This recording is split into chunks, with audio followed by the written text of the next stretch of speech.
These men are members of one of the most unique military organizations in history.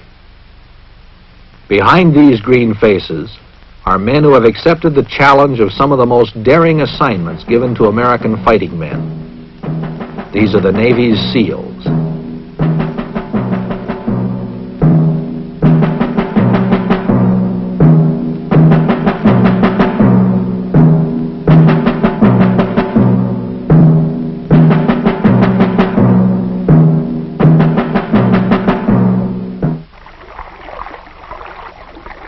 SEAL teams were organized at the suggestion of President John Kennedy, who realized that it would take special operations to win special kinds of war.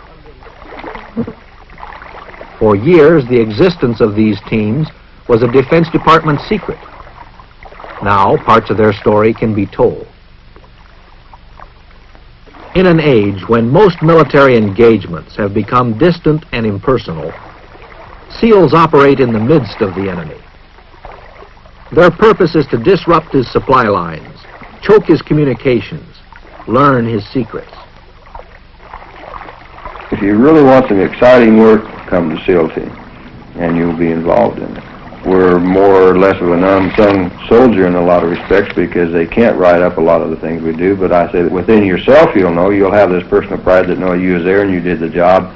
After the war, they'll probably write about it, but if you're in here for just getting the Bronze Star and your name on the front page, no, you won't, because they don't put our name on the front page. Well, you'll know within yourself, you'll know what your buddies have done, you'll know our record, and you'll know what a great unit we are. You'll be there. All are volunteers from the famed frogmen of the Navy's underwater demolition teams. But once out of water, most similarity with frogmen ends. We are basically an intelligence gathering unit. We gather every bit of information that's possible, whether it be a small piece of paper with some Vietnamese writing on it, or trails, boat traffic, anything that might be of real significant value to your intelligence officer when you get back.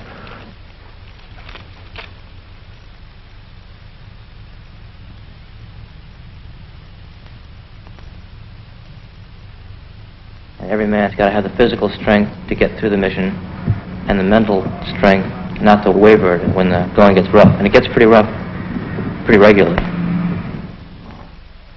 You've got to want it inside of here, gentlemen. I told you that. We throw things at you rather fast. You've got to react immediately.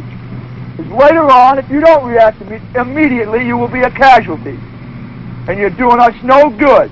We have to put you in an old pine box because you didn't use your noodle. You'll be exposed to pain and punishment and other little devices that we'll think of for one reason and one reason only. To make you the type of person we need to get the job done, no matter what the job is.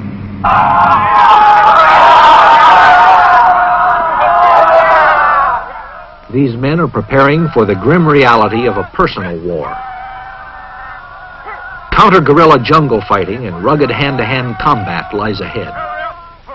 For this, they must stay in prime physical condition. Those who can't take it would be a liability in combat. In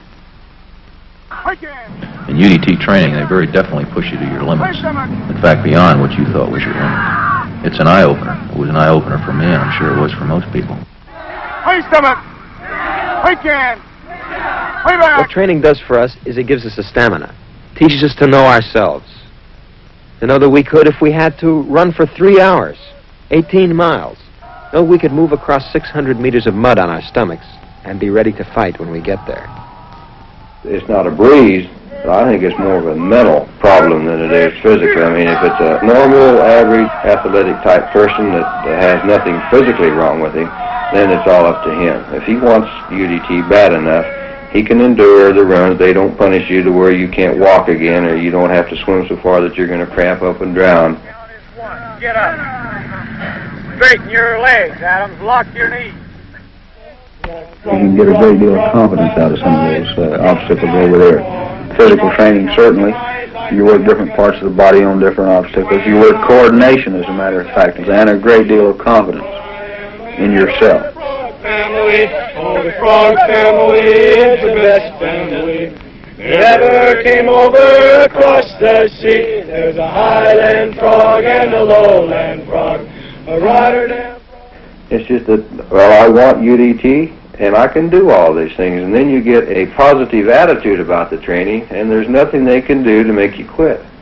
You can endure all the extra push-ups and the instructors hollering at you, and just take it with a grain of salt and just say, well, that's part of the program. Or let's think ahead. Well, in another hour, this problem's going to be over, and I'll be back in the barracks in a hot shower and a hot meal. The temperature in the shade is 193. There isn't any water and there isn't any grass. All there is cactus and it sticks you in the glorious, glorious. 1 keg of beer for the 4 of us, singing glory be to God that there are no more of us. For one of us could drink it all alone, damn near. Hoo-yah! Hoo-yah! Hoo-yah! Hoo-yah! Hoo-yah! Hoo-yah! Hoo-yah! Hoo-yah! Hoo-yah! Kama! Hoo-yah! Kama! Hoo-yah! Kama! Hoo-yah!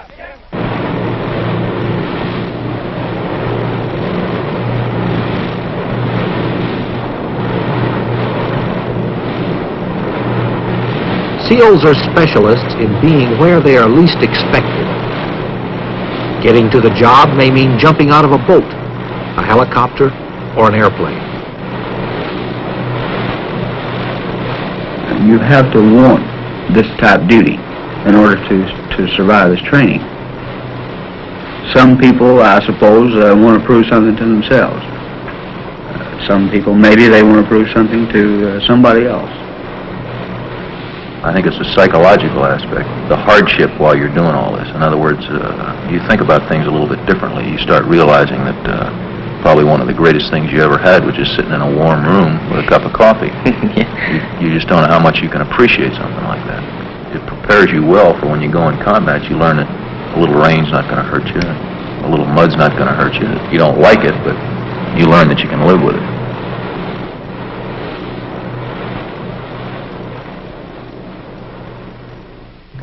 Okay, this morning, gentlemen, we're going to take up what was known in the teams as an Emerson scuba rig. This means that it is a self-contained underwater breathing apparatus.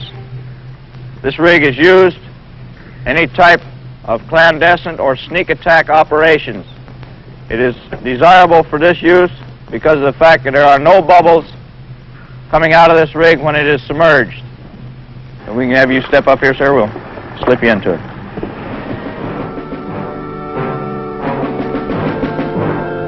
SEALs must be able to turn off physical discomfort, but their minds must be in top working order. Few jobs in the Navy require more mature judgments to be made almost instantaneously. In a combat zone, these decisions can mean the difference between the success and failure of a mission, between life and death.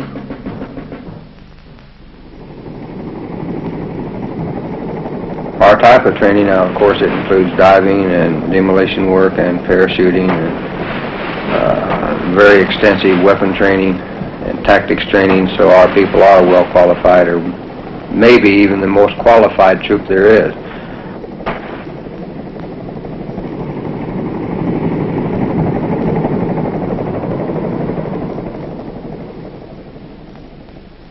Man, in the door. What are you? Close it up tight. Close it up tight. Go. Get up and out. Get up and out. Get up and out. Get up and out.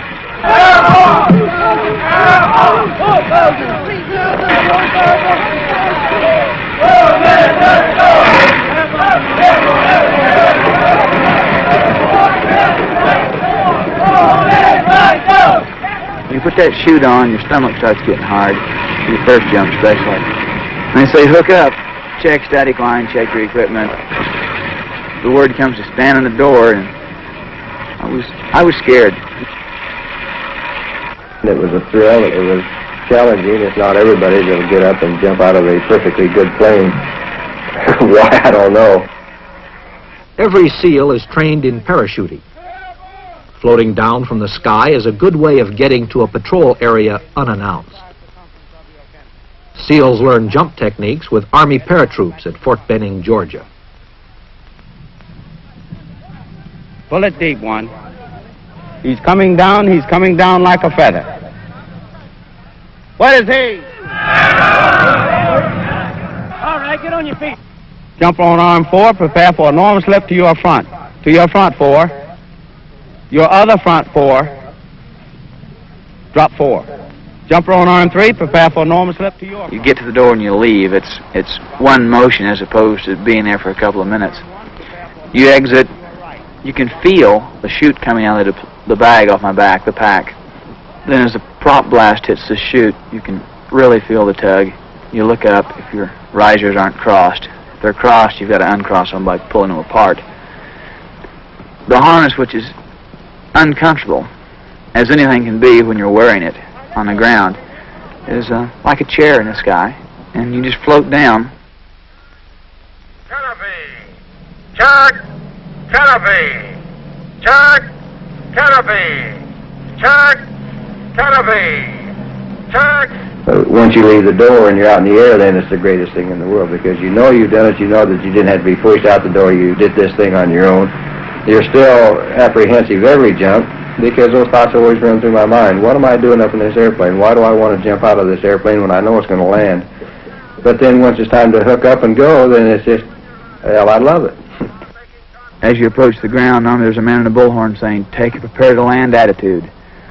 Grab your risers, take a slip into the wind so you're trying to stand still. He says, now bend your knees, point your toes, chin up, eyes on the horizon. After your first one, you're ready to jump the next 4.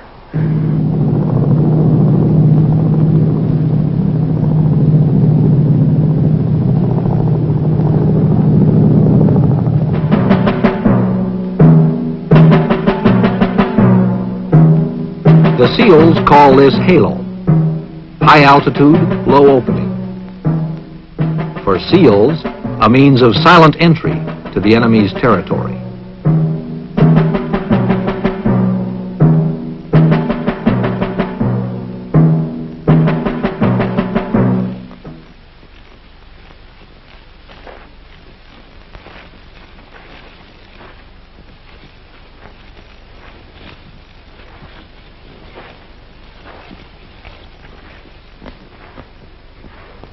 Before deployment to a combat zone, SEAL squads practice together the way it will be over there. You never say anything on patrol. From the time you leave that boat, or the helicopter, or however you're getting inserted, to the time you get back, you don't even open your mouth. We teach them hand and arm signals in cadre training. It doesn't make any difference what type of signal you do use, as long as everybody knows it. To bring back information that will help reveal the enemy's story, SEALs must be alert every minute. An intelligence officer can do so much more with little facts than you have any idea of. If he can find out, for instance, that there is large amounts of rice being moved down a river, then he knows there are either people down there needing food or that there will be people down there soon. When he adds this to other bits of information he's found out, well, a pattern of enemy activity begins to develop.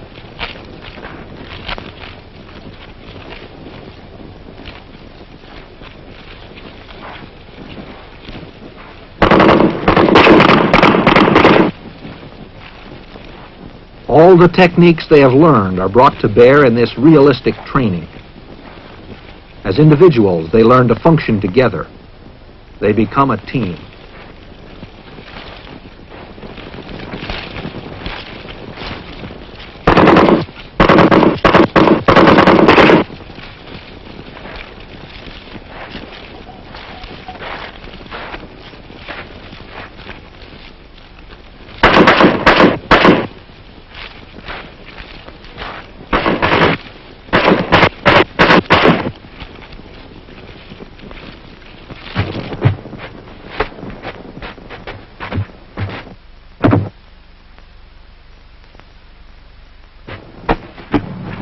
Well, there's a certain amount of romance to it, a certain amount of glamour to being a member of what we consider, without question, the best troops that the country has.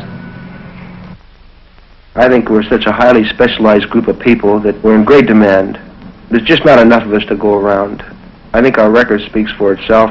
70 or 80 Bronze Stars and numerous Purple Hearts and Silver Stars, a couple of those, and Legion of Merits, and the awards have been just numerous. As far as I'm concerned, each and every one of them are highly deserved, and I think it comes from teamwork, togetherness. The thing that motivates a lot of people is that, again, it is a challenge to a young man. It is, we feel, and we are proud of the fact that we're one of the most highly trained, efficient, small units that there is in any service. And I think it's the pride factor that motivates kids to volunteer for SEAL Team. It's just knowing that they're going to be in one of the most elite, specialized, trained units there is. Now, this is my own personal feeling. That's the reason why I stay in it. I have another 8 years through the Navy, and I'm going to spend it in SEAL Team.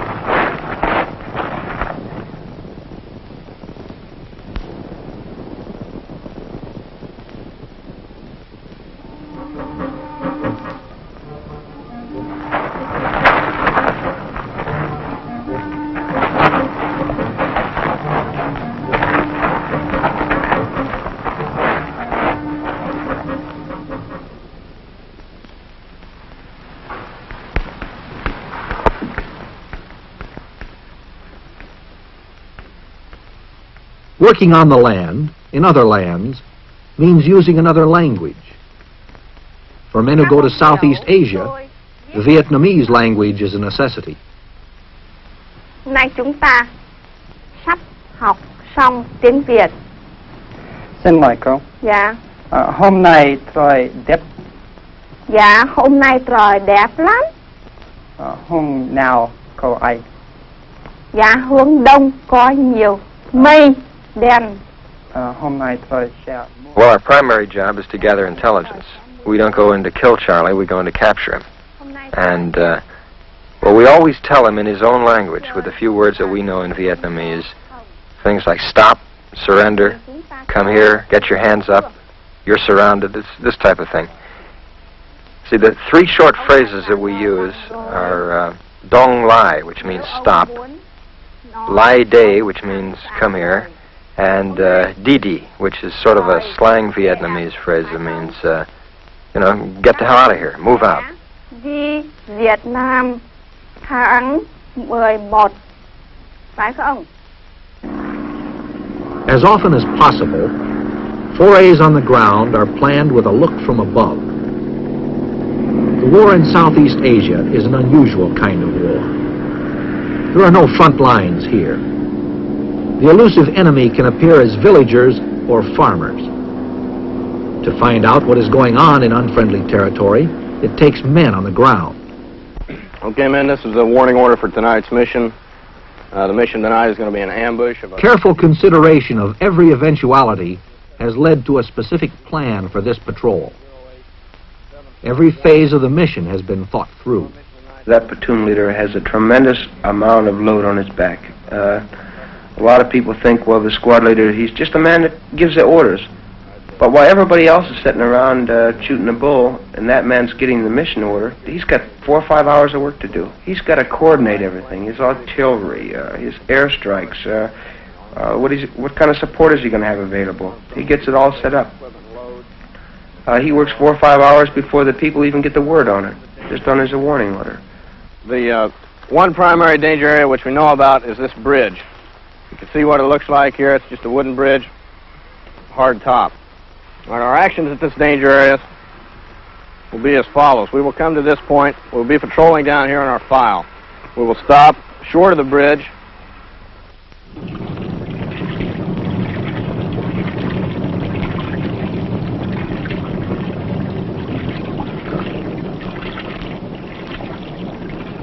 We have the capabilities of being inserted from everything from submarines to fixed-wing aircraft, but essentially the terrain is going to tell you whether or not you're going to use a helicopter or a PBR. Most of the men feel that the name SEAL Team is what carries your real reward. You could give a medal out for 50-60% of the missions we go on. Since you can't have that many medals, the value of being a SEAL, I think, is what they're really concerned with. The actual medal they present to you at the end of a tour is more of a token value, I think.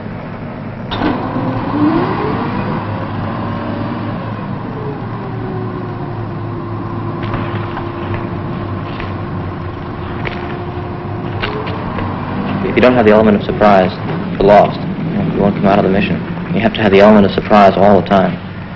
As soon as you're compromised, as soon as they know you're there, you're in trouble, and you have to be on the way out. If you've got a long way to go in a particularly hostile area, you won't make it out.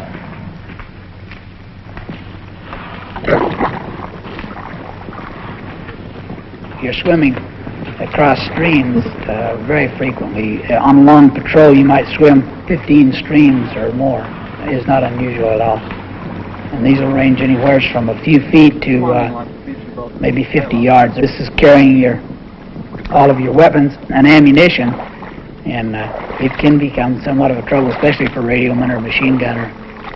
But there's quite a few guys that like the element of danger, the element of surprise. In fact, the only thing that really limits us is the imagination on the part of the people that assign us targets. The philosophy I use is there isn't an impossible mission, really.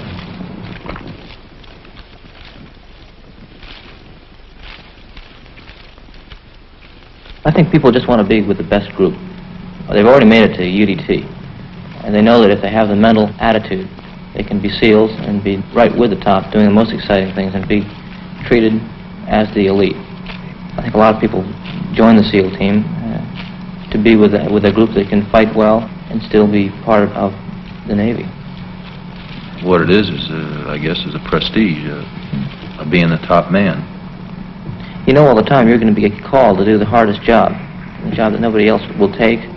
We insist on very physically fit people, also a person that is mentally stable to be able to do the things we do, because everything we do has a certain amount of risk involved in it, and it has to be a person that accepts this, not a thrill seeker, not just a young kid that wants a bunch of thrills of jumping out of an airplane or this type of thing, but one that expects danger and knows how to handle it and how to live with it, because in SEAL team you do live with danger, and it's part of your life.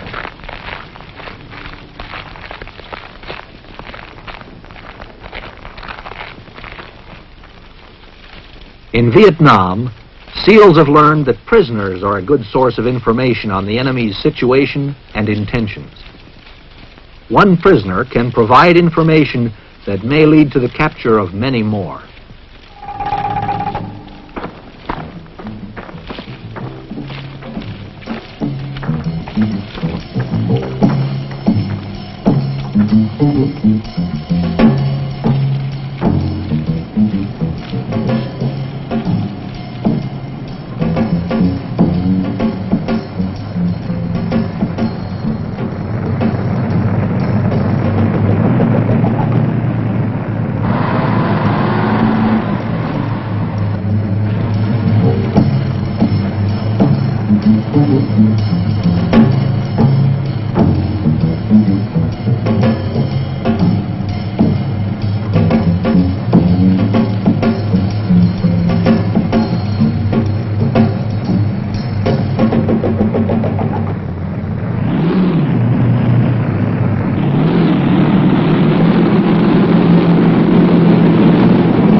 After many hours ashore, mud-soaked SEALs relax. New information will be pieced together with existing intelligence, the pattern of enemy activity brought up to date. Often a SEAL patrol returns with word of unsuspected enemy activity, the location of new campsites, or knowledge of enemy movement on an infiltration route. Troops are alerted. Boatloads move up the river to strike back.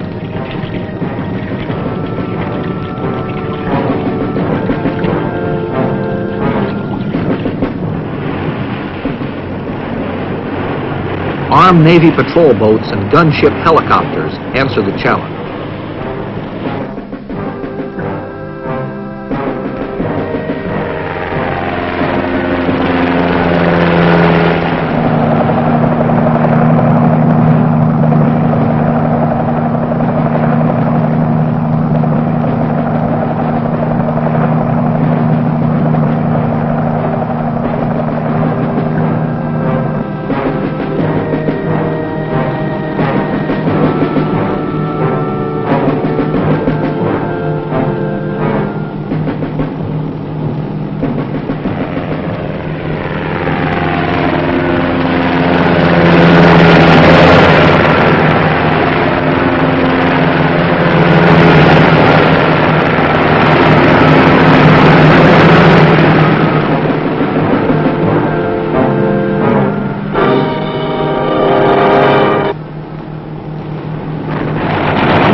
Many military engagements are based on information the SEALs have brought back.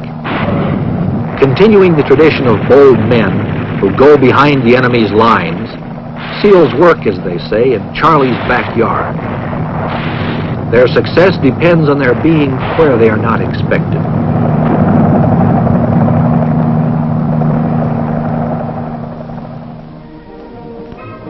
For their dedication to duty, SEALs have become some of the most decorated fighting men in history.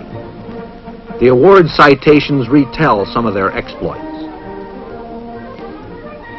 On one occasion, while conducting a clandestine combat patrol through hostile terrain, the mission was to capture Viet Cong in order to gain intelligence on enemy supply movements in the area. The patrol stopped while the forward security element was sent out to reconnoiter a bridge the patrol would cross. A Viet Cong ambush team had moved in to set an ambush at the crossing point. The point man sensed it and charged their position, repeatedly moving without cover, leaving himself vulnerable to enemy fire. His aggressiveness and quick thinking saved his patrol from suffering heavy casualties.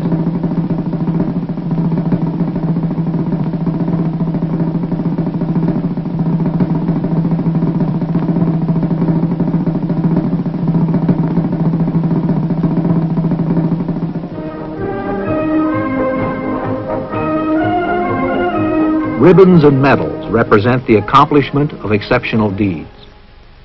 But awards are not the reason for performance in combat.